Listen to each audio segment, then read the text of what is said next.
이 프로그램은 개신교 예배설교 실황이며 원하는 분만 청취하시기 바랍니다.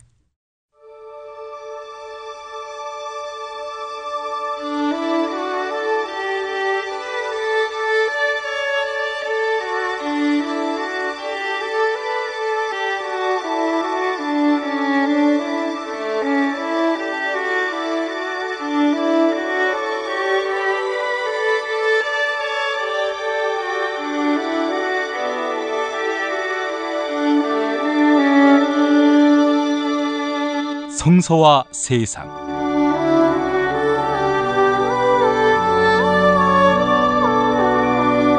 매주 벙커원 교회 예배로 함께하는 시간, 오늘은 나는 부활을 믿는다라는 제목으로 제가 설교한 내용을 보내드립니다.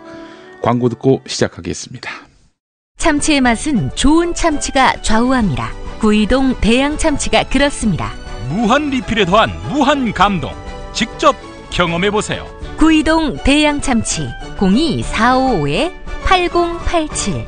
한우 사고를 집어넣고 24시간 팔팔 끓인 곰탕, 연지연 곰탕. 어린이부터 노인까지 누구나 좋아하는 건강식 연지연 곰탕. 택배로 신청하시려면 010-7252-1114. 불의한 세력과 싸우다가 미사 도중에 총에 맞아 세상을 떠났습니다. 희망의 예언자 오스카 로메로. 스코트 라이트가 쓰고 김군수가 번역한 희망의 예언자 오스카 로메로. 아르테에서 나왔습니다. 정말 맛있다. 이 말 한마디면 모든 게 설명됩니다. 30년 전통, 자연의 이로움을 담은 김치, 이담채 김치.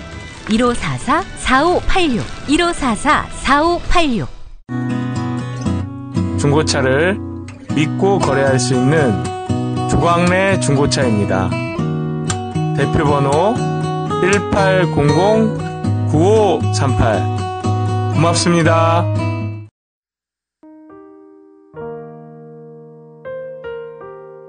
오늘 본문 성서는 신약 누가복음 24장 1절에서 9절까지입니다. 공동번역 개정판으로 낭독하겠습니다. 안식일 다음 날 아직 동이 채 트기도 전에 그 여자들은 준비해 두었던 향료를 가지고 무덤으로 갔다. 그들이 가보니 무덤을 막았던 돌은 이미 굴러나와 있었다. 그래서 그들이 무덤 안으로 들어가 보았으나 주 예수의 시체는 보이지 않았다. 그들은 어찌 된 영문인지 몰라 어리둥절하고 있었는데 바로 그때에 눈부신 옷을 입은 두 사람이 그들 곁에 나타났다. 여자들은 그만 겁에 질려서 감히 쳐다보지도 못하고 있었는데 그들은 여자들에게 너희는 어찌하여 살아계신 분을 죽은 자 가운데서 찾고 있느냐? 그분은 여기 계시지 않고 다시 살아나셨다. 그분이 전에 갈릴레아에 계실 때에 무엇라고 말씀하셨느냐? 사람의 아들이 반드시 죄인들의 손에 넘어가 십자가에 처형되었다가 사흘 만에 다시 살아나리라고 하지 않았느냐 하고 말해 주었다. 이 말을 듣고 여자들은 예수의 말씀이 생각나서 무덤에서 발길을 돌려 11 제자와 그 밖에 여러 사람들에게 와서 이 모든 일을 알려주었다.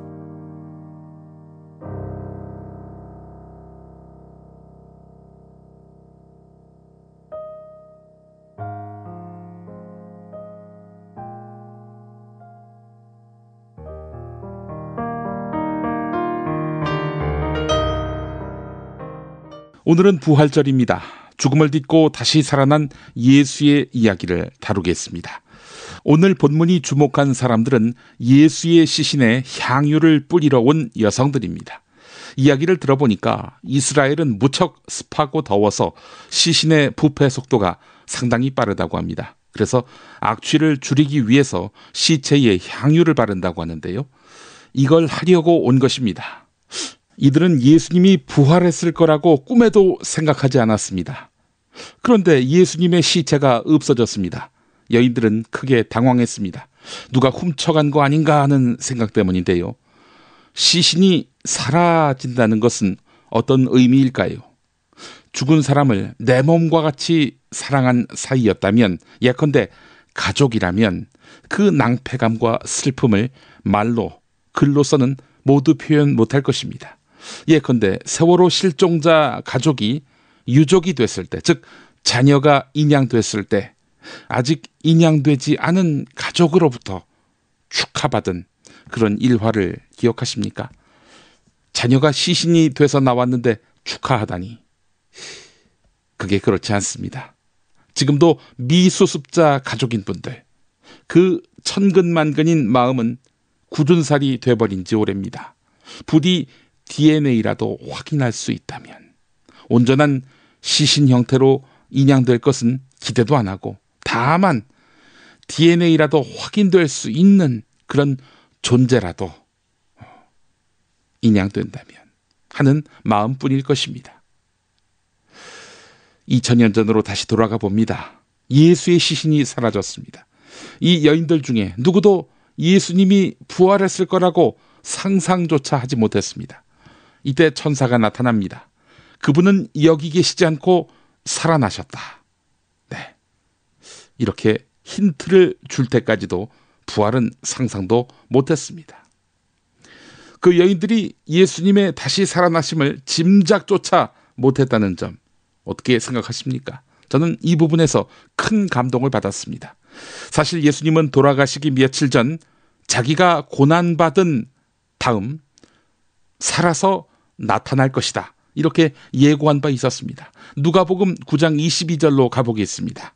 예수께서 이어서 사람의 아들은 반드시 많은 고난을 겪고 원로들과 대사제들과 율법학자들에게 배척을 받아 죽었다가 사흘 만에 다시 살아날 것이다 하고 말씀하셨다라고 나와 있습니다. 그러나 누구도 새겨듣지 않은 것 같습니다. 당시만 해도 예수는 메시아로서 인기와 지지를 한 몸에 받았습니다. 또 예루살렘으로 화려하게 입성하기 직전이었습니다. 그런데 누가 예수가 고난당할 거라고 생각이나 했겠습니까? 그런데 예수는 고난을 받고 죽었습니다. 로마 병정의 가혹한 고문, 잔인한 살해보다 더 큰 고통은 따로 있었습니다. 예수가 사랑한, 예수가 구원하려 한 민중에게서 받은 비난과 모욕에 있었던 것입니다. 왜 너는 로마를 상대로 승리하지 못했느냐? 그래서 너 때문에 우리가 희망 고문 당한 거 아니냐? 정치적 메시아로 강림해서 로마의 권력을 무릎 꿇리고 유대 민족의 자존심을 회복시켜줄 줄 알았던 예수. 그들은 이랬습니다. 왜 우리의 메시아가 안 되는가? 왜 우리의 영웅이 못 되는가? 이라며 말이죠. 예수는 이렇게 처참하게 모멸적으로 죽었습니다. 그런데 이 여인들은 그러거나 말거나 주님이 묻히신 곳을 찾아와서 보기에 민망하고 참담하고 어쩌면 벌써 부패가 시작됐을지 모를 시신에 향유를 뿌리려 한 것입니다. 그렇게 파멸적으로 죽은 예수, 미래 가치가 완전히 사라진 예수, 죽음뿐인 예수를 시신 상태에서도 섬기려 한 이 자세, 예수에 대한 사랑, 이보다 더 큰 사랑이 있을까요? 예수 믿으면 돈 벌고 건강도 챙기고 구원도 얻는다. 이런 믿음 때문에 교회 나오는 분들 많지요? 예수가 돈 안 주고 건강도 신경 써주지 않고 구원도 보장해주지 않는다면 여러분 교회 나오시겠습니까? 부활 없이도 여러분은 예수를 사랑할 수 있는가? 구주로 인정할 수 있는가? 이런 질문 받아보셨습니까? 부활한 예수를 믿느냐 안 믿느냐 이런 질문만 받았을 테니까요. 결론부터 말하자면 저는 예수님이 부활했다고 믿습니다. 진심으로. 그러나 예수가 과연 초자연적인 부활을 했다고 믿어야 하나 하는 의문 자체가 무익하고 부당하다고 보지 않습니다. 이것은 예수를 알아가는 데 있어서 종착점이 아니라 과정이기 때문입니다. 정말 수많은 사람들은 예수의 부활이 과연 역사적 사실일까 하는 질문과 씨름했습니다.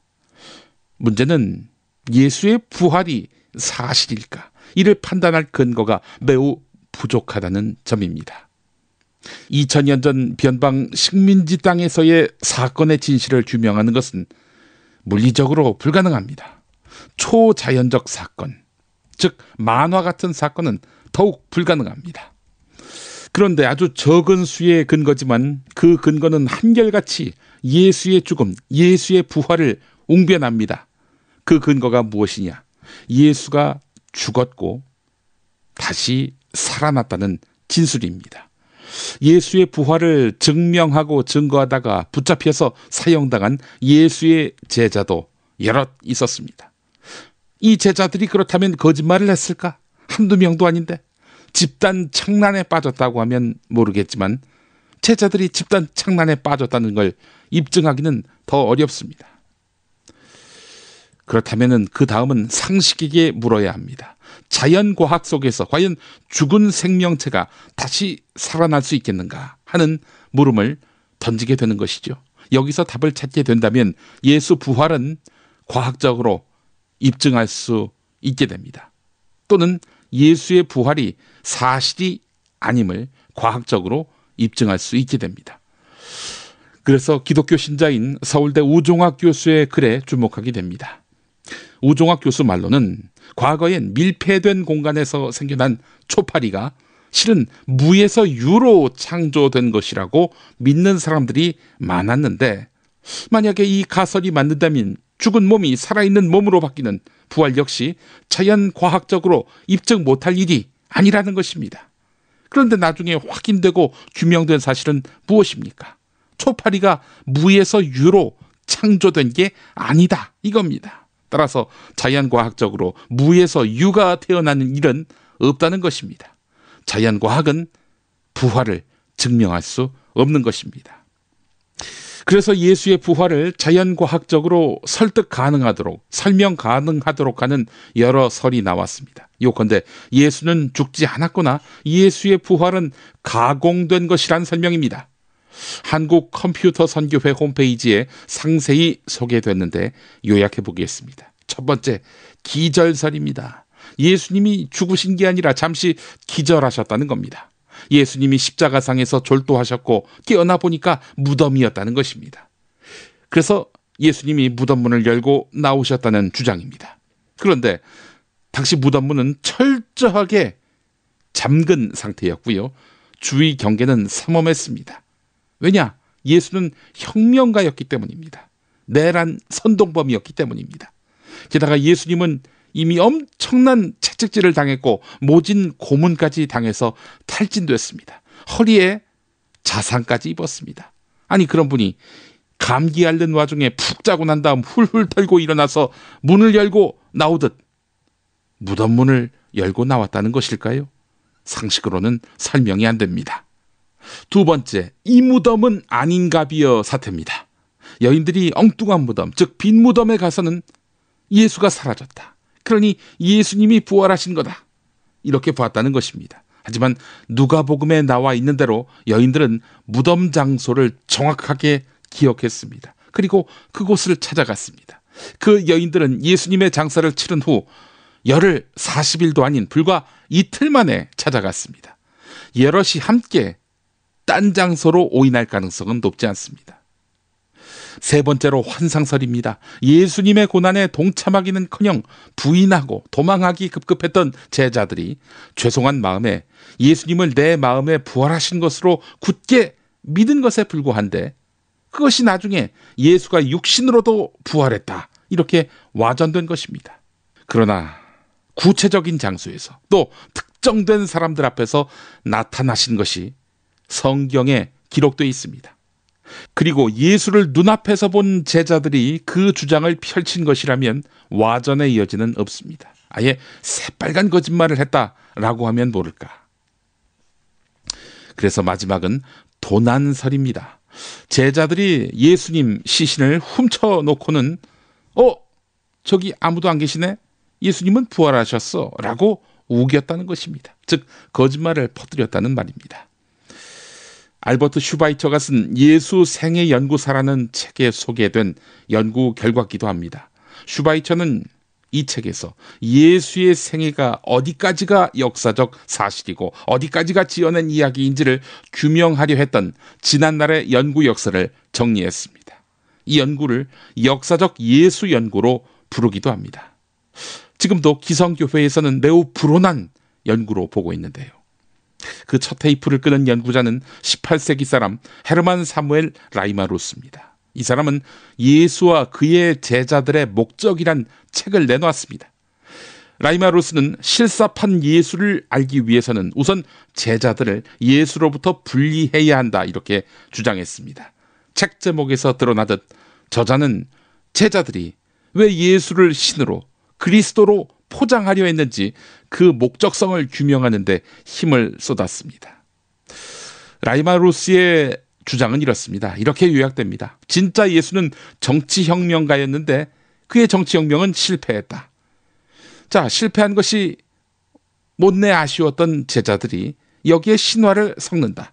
그래서 예수가 영적 혁명을 하기 위해 왔고 그 영적 혁명은 성공했다라고 포장했다. 그리고 제자들이 예수의 시신을 훔쳐놓고는 어라, 부활하셨네 라고 거짓말을 하고 있다는 것이다. 그래서 사복음서는 역사적 예수, 사실로서의 예수의 생애와 무관하다라고 주장하고 있는 것입니다. 예수의 시신을 훔쳤다는 주장, 즉 도난설이 바로 라이마루스의 견해입니다. 이 사람, 이 엄청난 주장을 펴다 보면 목이 날아갈지 모르겠다고 염려했던 모양입니다. 그래서 지인에게 시켜서 나 죽은 다음에 이 책을 내라고 해서 이 사람 죽은 다음에 책이 나왔습니다. 이 연구사를 정리한 슈바이처는 우리에게 익숙한 예수님의 이미지, 이를테면 온유하고 순전한, 그리고 사회혁명은 관심 없고 오로지 인류 구원에만 주목하는 그런 예수님의 인상은 만들어진 신화일 뿐이다 라고 지적합니다. 실제 이화여대 서광선 명예교수 말씀대로 예수님은 압제와 착취와 살인을 일삼는 죽음의 세력 로마 제국에 저항해서 유대 민중과 함께 일어나 봉기한 분입니다. 예수님의 과격한 목소리와 사회적 비판을 톤 다운시켜서 예수를 길들였다. 이 제자들이. 슈바이처는 이렇게 보고 있습니다. 예수가 정치혁명을 시도한 건 역사적 사실입니다. 이런 정치혁명가 이미지에 물을 탄 것은 보수 기독교 세력, 기득권 친화적 기독교 세력이었고요. 이걸 우리는 알아야 합니다. 여담인데요. 슈바이처. 아프리카에서 아픈 사람을 고친 위대한 의사하고 이름이 같지요? 같은 사람입니다. 예, 슈바이처는 실천적 영성이 앞섰던 분이었습니다. 자, 그렇다면 예수의 역사는 거짓말일까? 결론은 이렇습니다.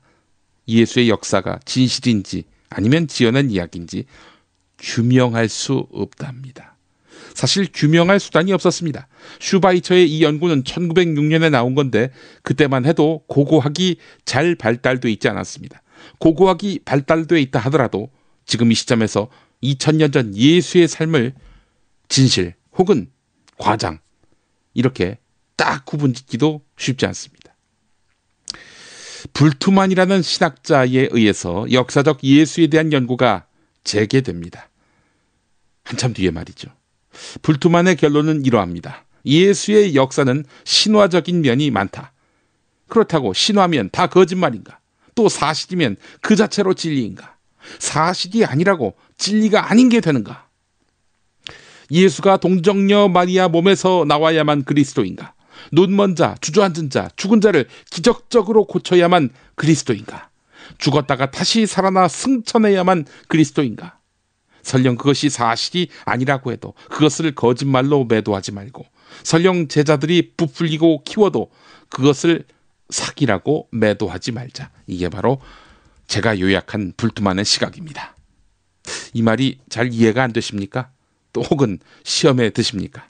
사실 과학으로 증명돼야만 사실이고 진리라는 믿음은 근대 계몽주의의 산물이라 할 수 있는 증거주의의 산물이라고 우종학 교수는 말합니다.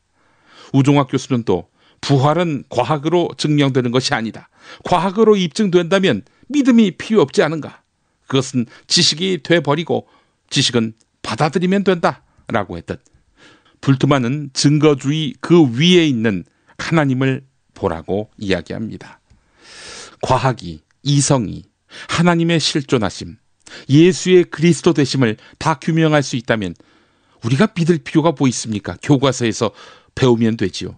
다시 이야기해, 예수의 부활이라는 초자연적 사건이 일어날 수 없다는 판단도, 일어났다는 판단도 지금 이 시점에서 과학으로 규명되기 힘듭니다.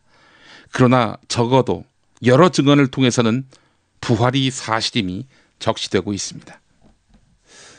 증거로서 남는 것이 증언이라면 이 증언은 유일한 증거가 되니까요.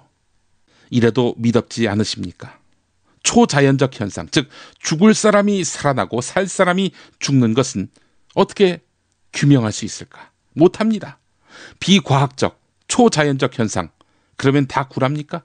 그런데 비과학적, 초자연적 현상은 우리 주변에 얼마든지 실존해 있습니다.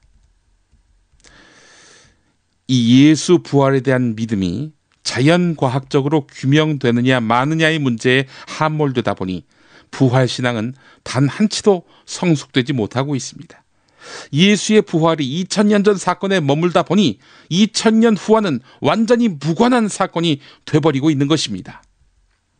우리는 부활을 오늘에서 증거해야 합니다. 2000년 전 부활 사건을 증명하는 것이 아니라 지금 이 시간도 정의와 평화, 사랑의 왕이신 예수의 존재를 드러내야 하는 것입니다. 누가?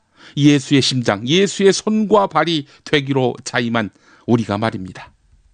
한국기독교장로회 총회장인 최부옥 목사님 메시지대로 세월호 참사로 희생당한 304명의 가족, 조은화, 허다윤, 남현철, 박영인 학생, 양승진, 고창석 교사, 권혁규, 권재근 가족, 이영숙 등 9명의 미수습자 가족들, 한평생이 지나도록 사과받지 못한 일본군 성노예 피해자 할머니와 전쟁, 폭력, 테러로 희생당한 피해자들, 분단된 한반도에서 총칼을 겨누며 살아가는 이들, 남북 화합의 최전선에서 땀 흘려 일했지만 한순간 빈손으로 쫓겨난 개성공단 사업가와 노동자들, 전쟁과 테러로 말미암아 쫓겨난 난민들, 자본을 앞세운 자유무역협정으로 피폐해진 농어촌 공동체 구성원들, 무자비한 개발로 신음하며 죽어가는 자연 생태계, 땀 흘려 일하던 일터에서 거리로 쫓겨나와 건물 옥상 전광판 끝까지 내몰린 노동자와 생계를 걱정하며 한숨 짓는 가장, 내일의 희망을 잃어버린 청년들이 부활하도록 애써야 하는 것입니다. 이것이 바로 예수의 부활을 증거하는 삶입니다. 2000년 전 그분이 죽고 다시 살아 계셨다고 치지요. 그런데 지금 죽어 계시면 그때의 부활은 박물관 속의 부활일 뿐입니다. 그게 오늘에서 무슨 소용이 있습니까? 제자들 앞에서 주님이 나타나셔서 한 말씀이 무엇이었습니까? 너희에게 평화가 있어라. 이거 아닙니까? 금수저가 흙수저를 비웃는 세상. 그러니까 땅콩 봉지 안 깠다고, 핸들을 한 번에 안 꺾었다고 동역자를 두들겨 패는 세상. 그렇게 경제뿐 아니라 사회적으로 양극화가 극명화한 세상. 그것이 대물림되는 세상.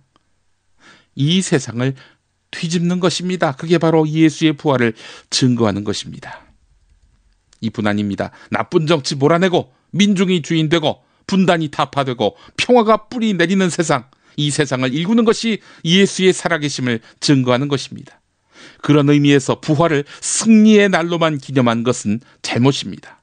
예수의 고난에서 오늘의 고난을 돌아보고 고난받는 이웃을 위해 대신 짐지는 삶을 사는 것, 그것이 부활을 증거하는 부활신앙인 것입니다. 고난 없이 부활 없습니다. 오늘의 고난을 직시하지 않고 부활절만 열심히 맞이하면 뭐 하겠습니까? 계란만 열심히 까먹으면 뭐 하겠습니까? 제 신앙 고백입니다. 저는 예수 그리스도의 2000년 전 부활을 확신합니다. 그 부활이 거짓이라면 세월호 가족은 패배자일 것이고, 일본군 성노예 피해 할머니도 패배자일 것이고, 선한 농민 백남기 씨도 패배자일 것이고, 이 땅이 지옥과 다르지 않다고 보며 싸우는 사람들이 패배자일 것입니다. 그렇습니다. 이들이 패배할 수 없기 때문에, 패배해서는 안 되기 때문에 저는 예수의 부활을 믿습니다. 우리 모두 그 부활을 또한 믿어야 합니다. 희망의 세상을 꿈꾼다면, 희망의 세상을 일군다면 희망의 세상을 결실로 만들어낸다면 우리는 예수의 부활을 믿어야 하는 것입니다. 우리 모두 부활의 증인, 부활의 실천자로서 이 시대와 역사 앞에 서도록 합시다. 기도하겠는데요. 한국기독교장로회 2016 사순절 촛불 예배 기도문 2개를 엮어서 구성했습니다. 하나님, 부활의 아침입니다. 주님은 시대의 죄악을 짊어지고 십자가에 달리셨지만 정의와 평화를 향한 영원한 약속이 되셨습니다. 우리 또한 주님의 약속에 참여하기를 원하며 예언자 이사야가 가진 꿈과 믿음을 기억합니다. 이사야는 정의를 외면하고 사대주의에 빠진 암담한 조국의 현실에서도 하나님의 약속을 선포했습니다. 그날이 오면 이 약속을 따라 살 것인가, 아니면 불안한 삶에 시달리며 살 것인가? 그는 물었습니다. 고통스러운 어둠에 빠진 우리 사회는 이 질문을 안고 괴로워하고 있습니다. 청산되지 못한 친일 반민족 세력은 역사를 농락하며 민족을 분열시키고 피로써 일군 민주주의를 무너뜨리고 있습니다. 만몬의 유령이 사회 곳곳을 휩쓸고 다니며 조국의 산과 강과 땅을 짓밟고 파괴의 문화를 심어가고 있습니다. 주님, 그날은 오리라 하고 외쳤던 이사야처럼 우리도 주님을 향해 한결같은 마음을 품게 하소서. 권력과 소유가 삶의 법칙이 되고 욕망과 차별이 문법이 되어버린 이 사회의 굴곡을 묵묵히 견디며 좁은 길, 생명의 길, 예수의 길을 걸을 수 있도록 인도하여 주옵소서. 부활의 영을 부어주시어 그리스도의 약속을 품고 주님의 남은 고난에 참여하게 하소서. 세월호 배 안에 갇힌 채 깊은 바닷속으로 빠져들 때의 참담한 탄식과 절규 소리가 들립니다. 시대의 강도 만난 청년들, 세상 종살이에 시달리는 위기의 중년들, 중고령 실직자들, 우울증에 시달리는 노인들, 환난당한 땅의 백성들의 신음소리도 들립니다. 또한 신음하는 백성의 고통을 방관한 채 황야의 무법자들처럼 질주하고 있는 세상 권력과 자본의 그 거인족의 희희낙낙하는 소리도 들립니다. 세상의 군왕들과 관원들이 당신과 당신의 백성을 비웃고 있습니다. 당신의 백성을 향해 너의 하나님이 어디 있느냐 삿대질하고 있습니다. 주님의 공의를 짓밟고 역사를 왜곡하고 진실을 은폐하고 있습니다. 야훼여 일어나소서, 일어나 심판하옵소서. 하나님 나라의 평화를 바라보며 눈물을 흘리며 씨를 뿌리고 피와 땀으로 가꾸어온 민주주의 나무를 밑동부터 자르려고 하는 저들의 만행과 오만한 질주를 멈추게 하여 주옵소서. 그리하여 주님의 부활과 함께 민주주의의 부활의 신새벽, 평화의 새아침이 환하게 밝아오게 하옵소서. 예수 그리스도의 이름으로 기도합니다. 아멘.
재미있는 쇼핑몰. 그런데 실생활에 굉장히 유용한 쇼핑몰. 재미월드입니다. 어떤 제품이 있는지 궁금하시죠? 검색창에서 재미월드를 입력하세요. 재미월드. 우리 좋은 집에서 살자. 어디다 맡기지요? 목조주택 시공팀장들이 함께 만든 희망주택 건축협동조합이 있습니다. hmcoop.co.kr 1800-8507입니다. 수면 무호흡, 심한 코골이 이제 걱정 마세요. 여행, 군생활, 찜질방에서도 확인된 코골이 방지기구 코골이 119 1566-0783 1566-0783. 술자리 많은 요즘 3차까지 달린 당신을 위한 필수품 전창걸의 새싹 땅콩차. 이제 속쓰림은 잊으세요. 070-8635-1288 070-8635-1288. 여러분 안녕하십니까? 당선 뉴스의 배두성입니다. 이번 선거를 맞이하여 당선로고송닷컴에서는 업계 최초로 후불제 로고송 제작을 선언하였습니다. 하하, 후불제라 정말 파격적인데요. 자세한 내용은 당선로고송닷컴을 확인해보세요. 이상 배두성이었습니다. 당선로고송닷컴.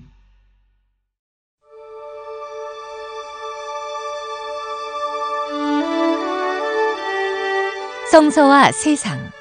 지금까지 벙커원 교회 일요일 예배 설교 실황과 함께 하셨습니다. 벙커원 교회는 서울 서대문구 충정로 20 벙커원에 있으며 매주 일요일 아침 11시에 예배하고 있습니다. 관심 있는 분들의 많은 참여를 바랍니다.